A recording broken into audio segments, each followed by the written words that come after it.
For decades, central banks sought a mathematical solution to chaotic policy discretion. They wanted a rule that could offset human error with cold, predictable logic.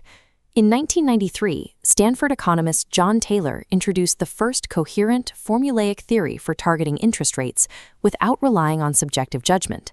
The rule prescribes interest rate changes based strictly on two inputs: deviations from the inflation target and the output gap, the difference between the economy's actual and potential production.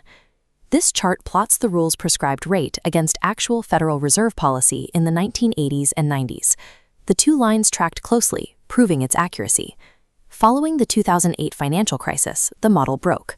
The theoretical rule plunged negative, while actual rates flatlined at zero. The zero lower bound constraint made the original formula mathematically inert.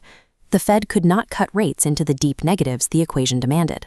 Beyond the zero bound, the traditional metrics used to define the economic gap were no longer providing accurate readings of labor market potential. Predicting modern central bank policy requires looking past the Taylor equation itself. We have to dissect and rewrite the mathematical definitions of the labor data that drive it. Modern economists replaced the original output gap with an employment gap, the difference between current unemployment and the natural long-run rate. This is the baseline Taylor equation. The employment gap variable is represented here by Y.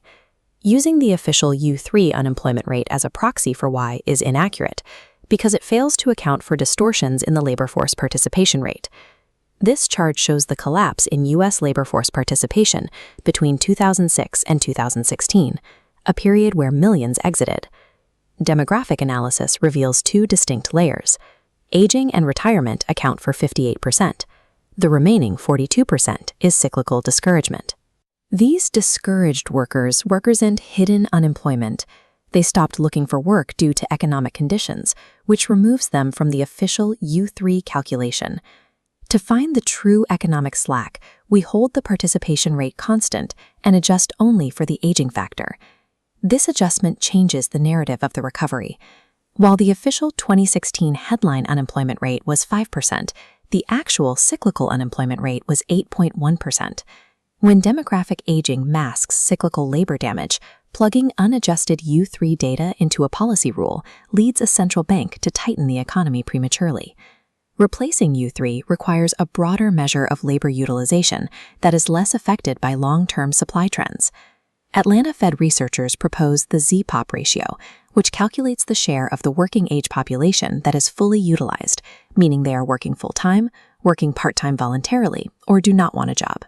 Raw Z-POP data must be standardized to align with the scale of the Congressional Budget Office's baseline economic gaps. The first step is an econometric transformation that turns monthly data into a standardized quarterly average. Next, economists calculate a Z-score. By mapping the mean and standard deviation of the index, they can isolate the true underemployment gap. This normalized output is then multiplied by 2 to match the scale of the CBO's real GDP gap. This standardization creates a rigorous replacement for the Y variable, capturing the actual conditions of the labor market. With the labor gap accurately measured, the focus shifts to how the policy rule reacts to that data. In 2012, former Fed Chair Janet Yellen proposed a structural correction to the rule to address its insensitivity to high unemployment. Her balanced approach increased the coefficient for the employment gap from 0.5 to 2.0. This chart shows the result. The equation now prescribes significantly lower rates when labor potential is unmet.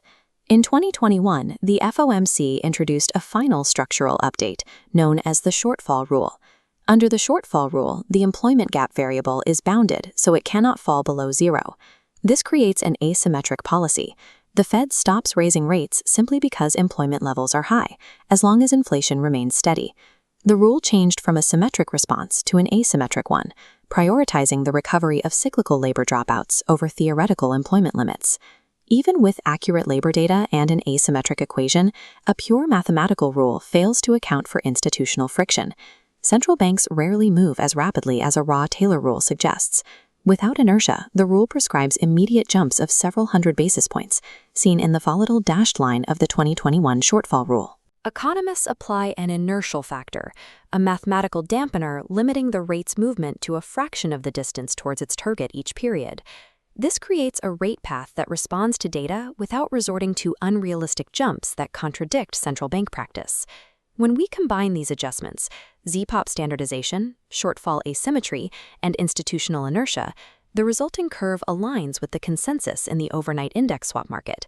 Deviations from this path occur only if inflation or adjusted unemployment data move in unexpected directions. The Taylor rule is not a static 1993 relic.